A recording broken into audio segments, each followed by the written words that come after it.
될 것 같습니다.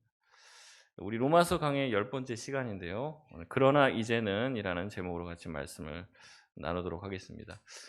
제가 로마서 강해를 하려고 하다 보니까요. 이제 참고할 책이 굉장히 많더라고요. 그래서 로마서 관련된 주석, 설교집 엄청나게 많습니다. 그러니까 이걸 진짜 뭘 찾아봐야 될지도 굉장히 이제 고민이 되는 거죠.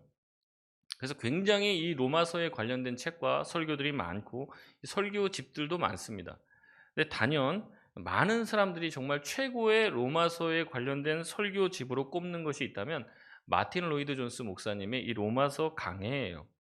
이 마틴 로이드 존스 목사님은 영국 분이신데요. 1955년에서 68년 동안 무려 13년 동안을 자신의 교회에서 로마서를 설교했습니다. 그래서 이제 총 14권의 분량, 6,000페이지가 넘는 분량의 책으로 출시가 되었고, 출시되자마자 많은 사람들이 이거는 정말 기독교 고전이다. 정말로 로마서의 또 다른 로마서다라고 얘기할 정도로 대작으로 평가받는 책이 이 로이드 존스 목사님의 로마서 강해입니다. 그래서 웬만한 목사님들 서재에 가보면요, 이 로이드 존스 목사님의 이 로마서 강해가 다 꽂혀 있습니다.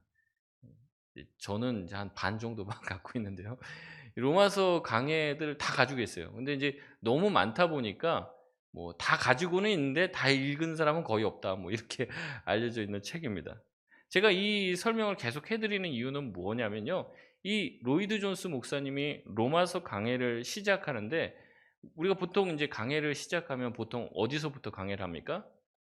1장 1 절에서부터 강해를 시작하는 거예요. 근데 로이드 존스 목사님은요, 자기가 로마서 강해를 시작할 때 어디서부터 강해를 하냐면 바로 오늘 본문부터 강해를 합니다. 3 장부터 3장 20 절부터 시작을 하죠. 그래서 이 부분에 대해서 로이드 존스 목사님은 서문에서 이렇게 말을 합니다. 제가 주의를 환기시키고 해명해 드리고 싶은 한 가지 문제가 있습니다. 이 강해 시리즈는 3장 20 절부터 시작한다는 것입니다. 어떤 분은 왜 1장부터 시작하지 않느냐고 의문을 가지실 것입니다. 그것은 필자가 로마서의 심장이라고 할 수 있는 곳으로 단숨에 나아가고 싶어 견딜 수 없었기 때문입니다. 라고 얘기합니다. 다시 말해서 로마서 3장 20절부터 이어지는 내용이 무슨 내용이라는 거예요? 로마서의 심장과 같은 내용이다. 그래서 이것을 전하고 싶어서 견딜 수가 없어서 차마 1장부터 설교를 할 수가 없었다는 거예요. 3장부터 설교하고 싶었다는 겁니다. 3장 20절부터. 근데 목사님 오늘 본문은 21절인데 무슨 소리입니까? 이렇게 얘기하실 수도 있는데, 이게 무슨 얘기냐면 21절부터 설교하고 싶은데 20절을 설교를 안 하면 21절을 설교할 수 없어서 20절을 이야기한 겁니다. 그래서 우리가 20절까지는 지난번에 좀 살펴봤어요. 그게 무슨 내용이냐면 결국에 우리가 하나님 앞에서 모두가 다 죄인이라는 사실입니다. 우리가 하나님 앞에서 큰 죄인이라는 사실을 먼저 20절까지 쭉 이야기를 하고 이제 21절부터 넘어가는 것이 복음의 진수가 담겨 있다는 것이죠. 그래서 이제 저는 로이드 존스 목사님이랑 좀 다르기 때문에 저는 1장부터 차례대로 이렇게 한 거고요. 우리가 20절까지 봤기 때문에 21절, 오늘 본문이 굉장히 중요한 본문이다라고 말씀을 드리면서, 오늘 본문이 굉장히 중요한 본문이다라는 것을 기억하고 같이 말씀을 나누실 수 있었으면 좋겠습니다. 오늘 21절 본문은요, 이제는 이라는 단어로 시작을 합니다. 그러나 이 번역상 앞에 있는 단어가 하나 생략이 되어 있는데, 이 단어가 뭐냐면 그러나라는 단어, 이것을 빼먹고 번역을 한 거예요. 그러니까 21절은요, 그러나 이제는 율법 외에 뭐 이렇게 시작해야지 맞습니다. 그러나 이제는, 오늘 설교 제목인데 그러나 이제는 이라는 말로 시작을 하는 거예요. 지난번까지 우리는 하나님 앞에서 우리 모두가 다 죄인임을 말씀을 드렸습니다. 이 우리가 죄인이라는 사실은 어떤 것으로도 핑계할 수 없다는 것을 확인했고, 사도 바울이 이제 우리가 왜 죄인인지를 이제 설명하는 그 내용들을 보면 우리의 마음을 마치 다 꿰뚫고 있는 것처럼 얘기를 한단 말이죠. 우리가 하나님 앞에서 얼마나 추악한 죄인임을 자꾸만 얘기를 해요. 그래서 이 사람들도 죄인이고 저 사람들도 죄인이다라는 이야기를 합니다. 유대인들은 유대인 나름대로 죄인이고, 또한 이방인은 이방인 나름대로 하나님 앞에서 죄인이고, 하나님의 말씀에서 엇나갔고 하나님과의 관계가 깨어진 상태로 살았다고 말합니다. 의인은 없나니 하나도 없으며 깨닫는 자도 없고 하나님을 찾는 자도 없고 하나님을 두려워하는 자도 없다고 말씀을 하죠. 그렇게 살았기 때문에 우리의 미래는 무엇입니까? 하나님의 심판대에 결국에 가서 유죄 판결을 받고 영원한 형벌에 빠지게 된다고 사도 바울은 아주 강하게 말을 합니다. 그래서 저도 이 사도 바울의 이 논지를 따라서 설교하다 보니까 계속해서 여러분 죄인입니다. 이 설교를 계속해야 되잖아요. 그래서 듣고 계신 여러분도 정말 대단하시고 저도 이 설교를 계속하다 보니까 마치 제가 의인으로서 여러분을 정죄하는 것 같은 느낌이 들어서 굉장히 불편하더라고요. 왜냐하면 저도 그 말씀을 동일하게 들어야 될 사람이고 저 또한 여러분과 똑같은 죄인이기 때문에 죄인이 뭐 죄인한테 죄인이라고 얘기하는 이러한 모습이 참 저도 불편했습니다. 빨리 이 구간이 지나갔으면 좋겠다 이런 마음이었어요. 근데 하필이면 또 이 설교를 하다가 중간에 딱 고난주간이 걸려갖고 또 고난주간 내내 아마 나오신 분들 계속 죄인이다 죄인이다 이런 말씀 계속 들으셨을 거예요. 그래서 우리가 계속 죄인이라고 하는 사실을 계속 확인하게 되는 자리는 참으로 쉽지 않은 자리입니다. 설교하는 사람이나 설교를 듣는 사람이나 이 시간들이 참 우리에게 고통스러운 시간이에요. 그러나 신앙의 선배들로 앞에 설교하셨던 또 말씀을 전했던 수많은 선배들은 항상 이 얘기를 했어요. 복음의 은혜를 알기 전에 자신이 죄인임을 더 강하게 확신해야만 한다라고 이야기했습니다. 그러니까 우리가 죄인이라는 것을 더 강하게 확신하지 않으면은 우리가 그 다음에 은혜의 자리로 넘어갈 수 없다는 거죠. 그래서 우리가 아무 소망과 아무 가능성도 없다는 존재임을 깨달은 깊이만큼 우리가 그 다음에 우리에게 주어진 은혜가 얼마인지를 깨닫게 된다는 거예요. 그래서 그러나 이제는 이라고 우리가 죄인이지만 그러나 이제는 이라는 말이 우리에게 복되고 놀라운 말이 될 수 있는 이유는 우리가 그 전에 자기가 얼마나 큰 죄인임을 깨닫는 깊이만큼 그것을 알 수 있다는 겁니다. 그래서 로이드 존스 목사님은요 이렇게 얘기합니다. 우리가 진짜 그리스도인인지 아닌지를 가장 확실히 알 수 있는 것은 그러나 이제는 이라는 말을 들었을 때의 반응이라고 이야기합니다. 그러나 이제는 이라는 말을 들었을 때 우리가 죄인입니다. 그러나 이제는 이라는 말을 들었을 때 우리 안에 하나님에 대한 깊은 감사와 감탄이 일어나는 만큼 우리가 복음을 깊이 깨닫게 된 것이라는 거죠. 여러분 율법은 어떻습니까? 우리를 자꾸 정죄해요. 그래서 율법으로는 죄를 깨닫게 된다라고 우리가 말씀을 살펴봤습니다. 율법은 우리를 죄인이라고 몰아붙입니다. 하나님의 말씀은 우리를 아무짝에도 쓸모가 없는 죄인이라고 단정지어요. 율법과 하나님의 말씀만 우리를 그렇게 죄인으로 몰아붙이는 것은 아닙니다. 우리 스스로도 또한 우리 가운데에서 역사하는 사탄도 우리를 자꾸 정죄합니다. 우리에게 뭐라고 얘기하냐면 그렇게 얘기하는 거예요. 너가 그런 마음을 품고도 어떻게 예배하러 올 수 있냐? 이런 마음을 우리 가운데 줍니다. 너가 그렇게 겉과 속이 다른데 사람들이 그거 아냐? 이렇게 얘기한다는 거죠. 저도 설교하려고 여기 앉아서 앞에서 기도하고 있으면 그런 생각이 자꾸 들어요. 너가 설교할 자격이나 되냐? 너나 똑바로 살아. 이 마음이 든단 말이죠. 사단이 우리를 자꾸 정죄하는 거예요. 공격하는 거예요. 우리가 이런 상태의 사람인데 네가 드리는 예배는 하나님이 정말 받으실까? 이런 정죄의 마음을 사단은 계속 우리에게 줍니다. 한 주간 동안 그렇게 살아놓고선 교회에 와서는 참 거룩한 척 예배 드리고 앉아있네. 이런 마음으로 자꾸 사탄은 우리를 정죄한다는 거죠. 근데 우리도 이 마음, 이런 우리 안에 드는 정죄에 사탄이 우리를 정죄하고 하나님의 말씀이 우리를 죄인으로 규정할 때 마땅히 거기에 대항할 말이 없어요. 왜냐하면 그게 다 사실이니까 그렇죠. 우리가 죄인이고 하나님 앞에 설 수 없는 그런 사람이라는 그 공격에 우리는 저항할 수가 없습니다. 왜냐하면 우리는 그런 사람이니까요. 여러분 그 정죄의 말들은 사탄이 우리를 정죄하는 말 중에 틀린 말은 없어요.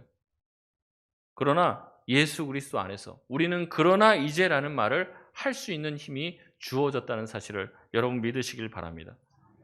그래 맞다. 그래 나 거룩하지 않은 사람이야. 네 말이 맞다. 사탄한테 우리가 그렇게 얘기할 수 있는 거예요. 그러나 이제 내가 죄인이다. 그래 내가 그렇게 거룩한 사람이 아니다. 그러나 이제 우리에게 무엇이 주어지게 됐다는 거예요?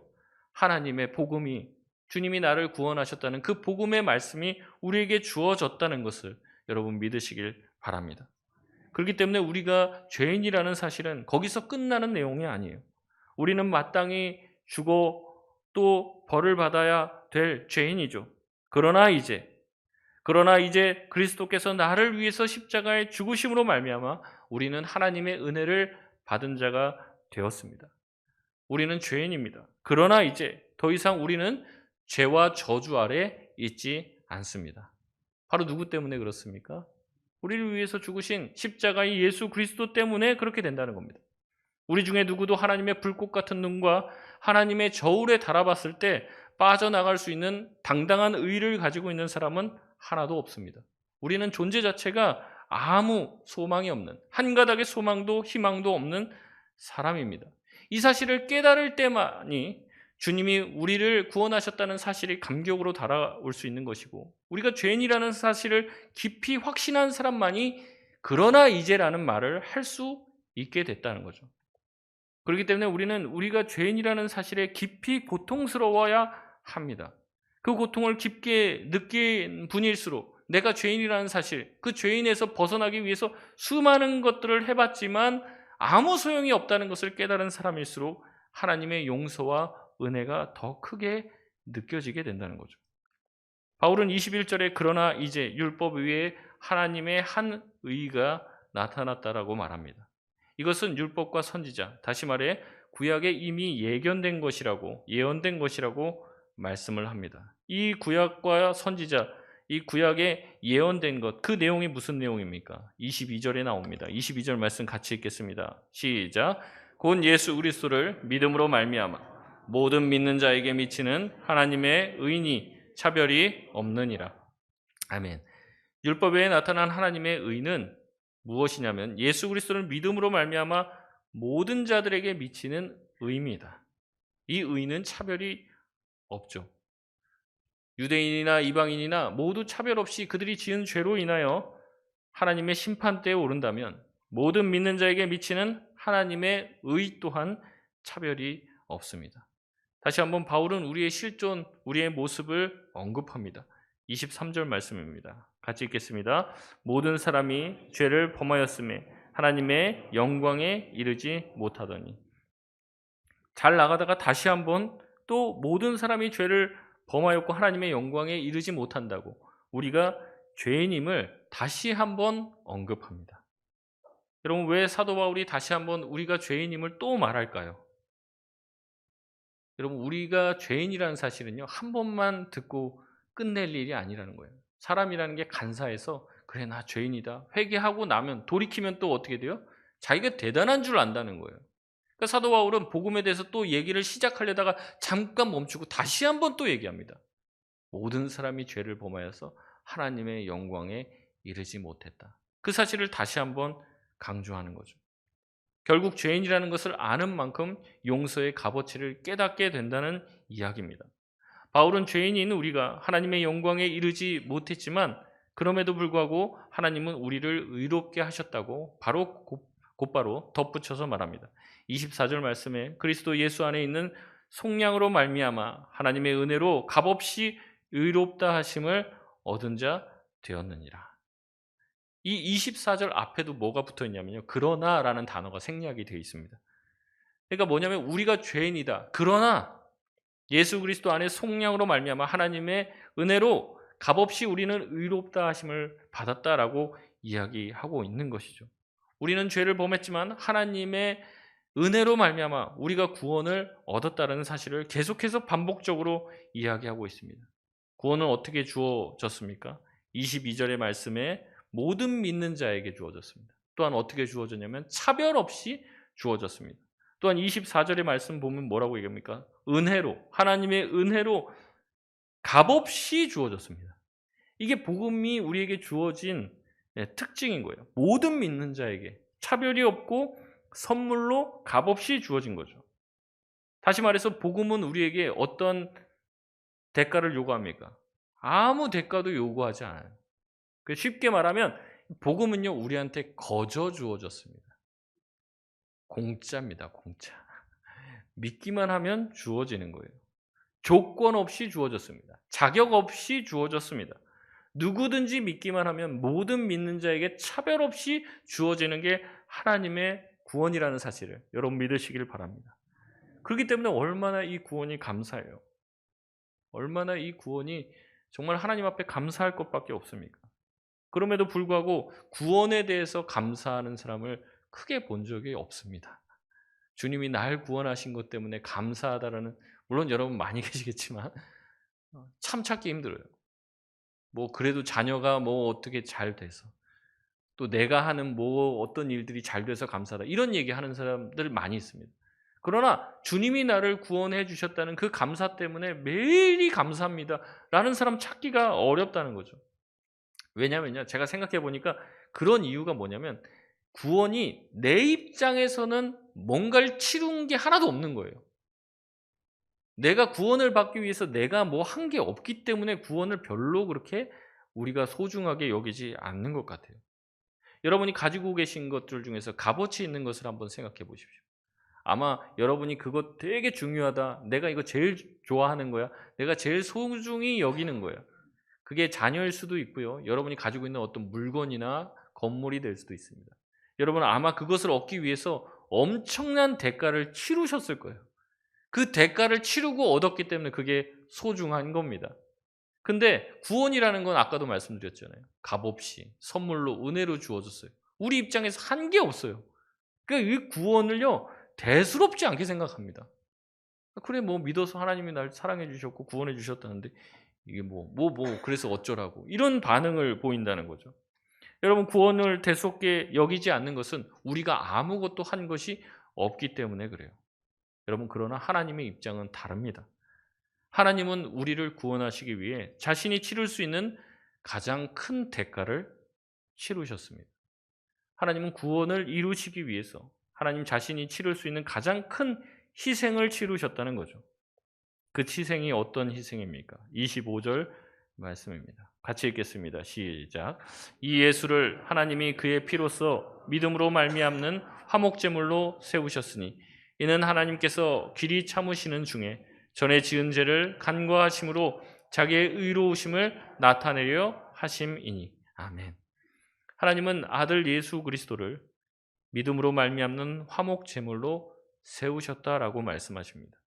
세 번역에서는 보면 속죄제물이라고 번역을 했어요. 화목제물이 아니라 속죄제물. 이 단어가 속죄제물로 번역되기도 하고 화목제물로 번역되기도 합니다.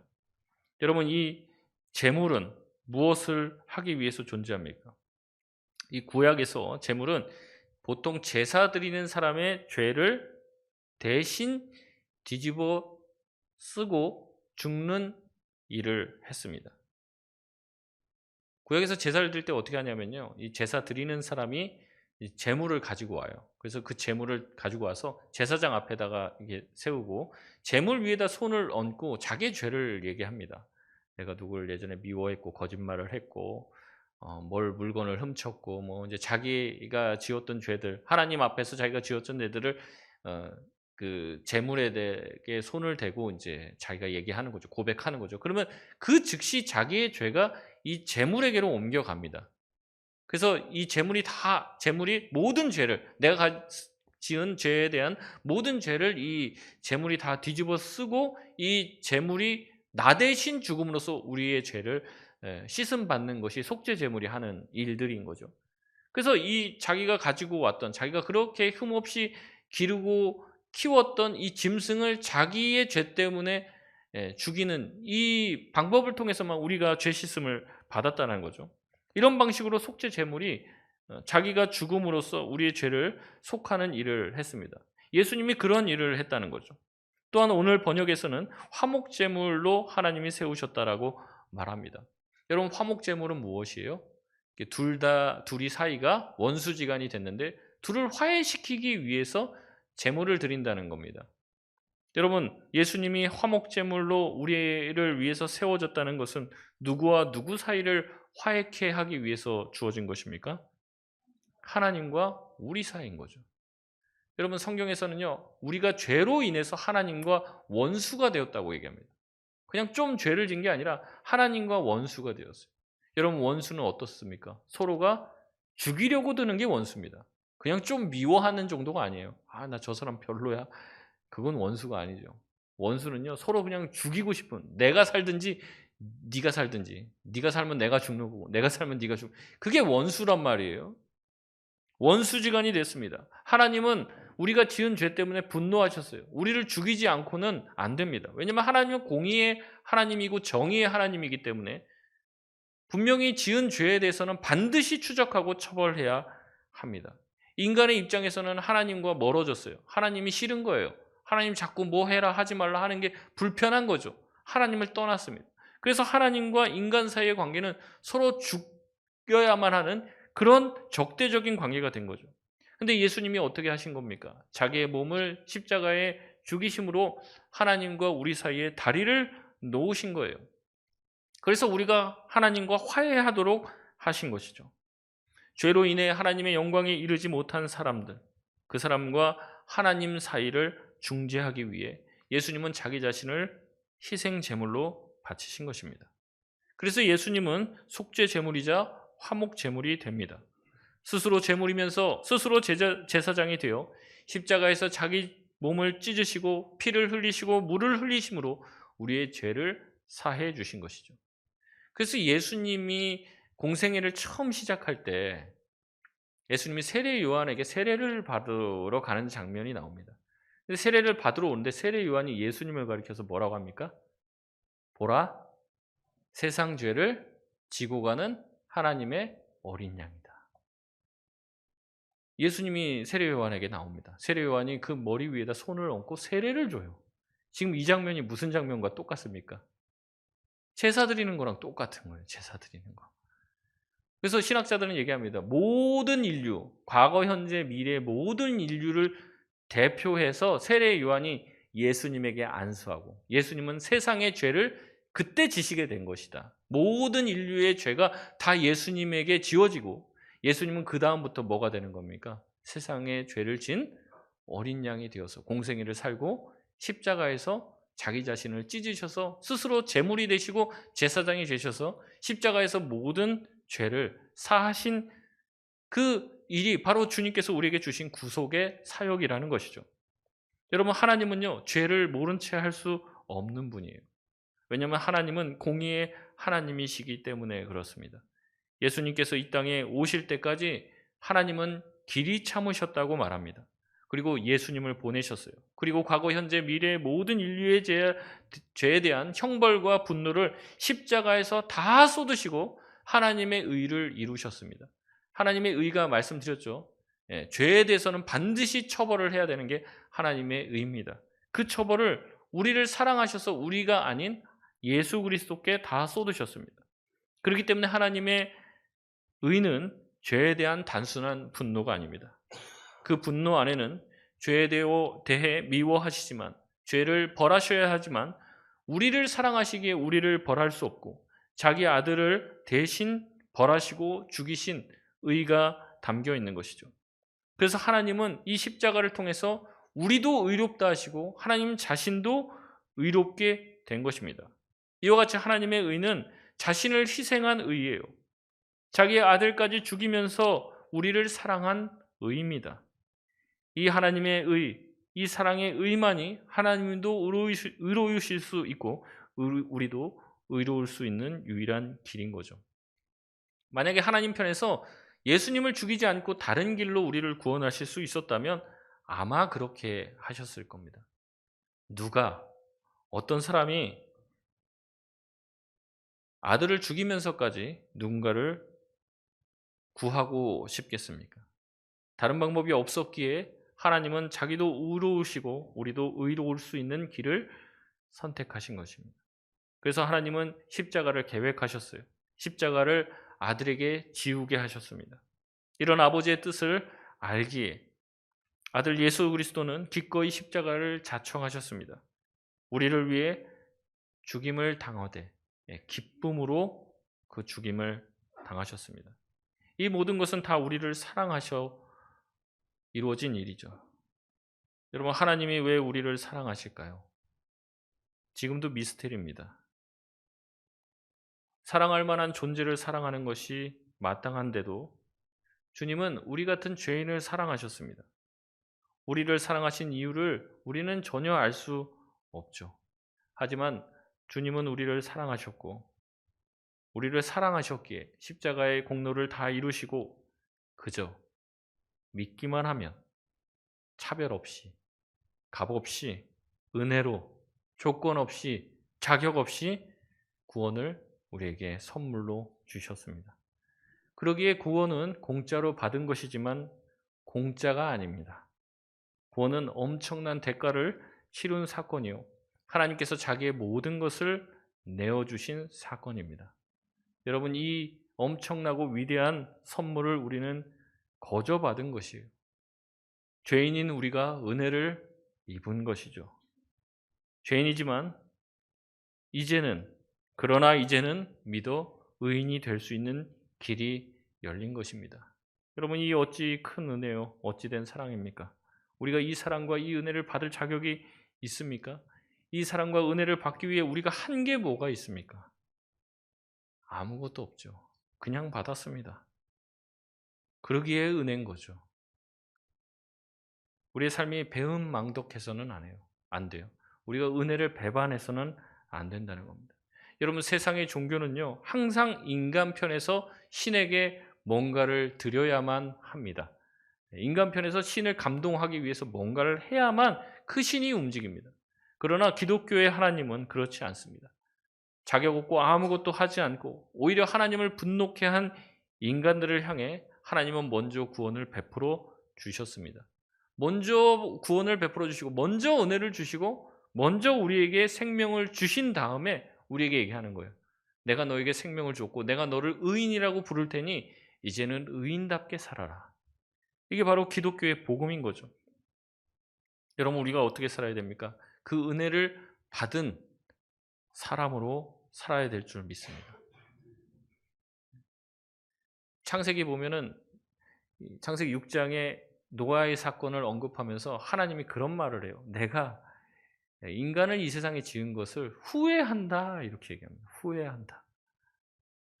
저는 그 말씀을 읽고 묵상하면서 그런 생각이 들었습니다. 혹시 하나님이 나를 목사로 세운 것을 후회하면 어떡하지? 하나님이 우리를 위해서 아들 예수님을 죽이셨잖아요. 엄청난 희생의 대가를 치르셔서 우리를 구원하셨습니다. 근데 우리가 사는 것을 보고 하나님이 참 죄를 구원하려고 내가 내 아들을 죽였다니 참 후회가 된다. 우리가 그런 말을 들어서는 되겠습니까? 물론 하나님은 그런 말 하시지도 않으실 거예요. 여러분, 그러나 우리가 양심이 있다면 우리가 받은 은혜, 더도 말고 받은 은혜에 마땅한 반응을 하면서 사실 수 있는 저와 여러분이 되시길 바랍니다. 우리가 무한한 은혜를 받았는데도 뭐 하나 하나님께 조금 하는 것을 그렇게 불편하게 생각하고 그렇게 대단한 희생을 하는 것처럼 우리가 유세 떨 때가 많아요. 그거는 은혜 받은 것이 아니죠. 우리가 정말로 은혜를 받았다면 여러분, 은혜 받은 자답게 은혜 받은 것에 마땅한 반응을 하며 사실 수 있는 저와 여러분이 되시길 바랍니다. 말씀을 마치겠습니다. 죄를 짓고 하나님을 떠난 우리에게 주어진 미래는 심판이었어요. 영원한 형벌이었습니다. 그러나 이제는 믿는 자에게 주시는 차별 없는 은혜, 조건 없이 부어지는 은혜를 받아 우리의 미래는 달라졌습니다.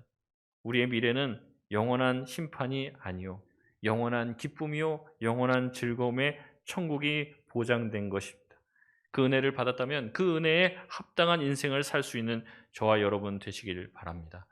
은혜를 받았음에도 불구하고 은혜를 전혀 받은 것 같지 않게 살지 마시고 세상을 위해서 살지 마시고 세상에게 절하지 마시고 우리를 위해 모든 것을 버리신 우리밖에 모르시는 주님을 위해 살 수 있는 저와 여러분 다 되시길 바랍니다. 우리 찬양하고 기도하겠습니다.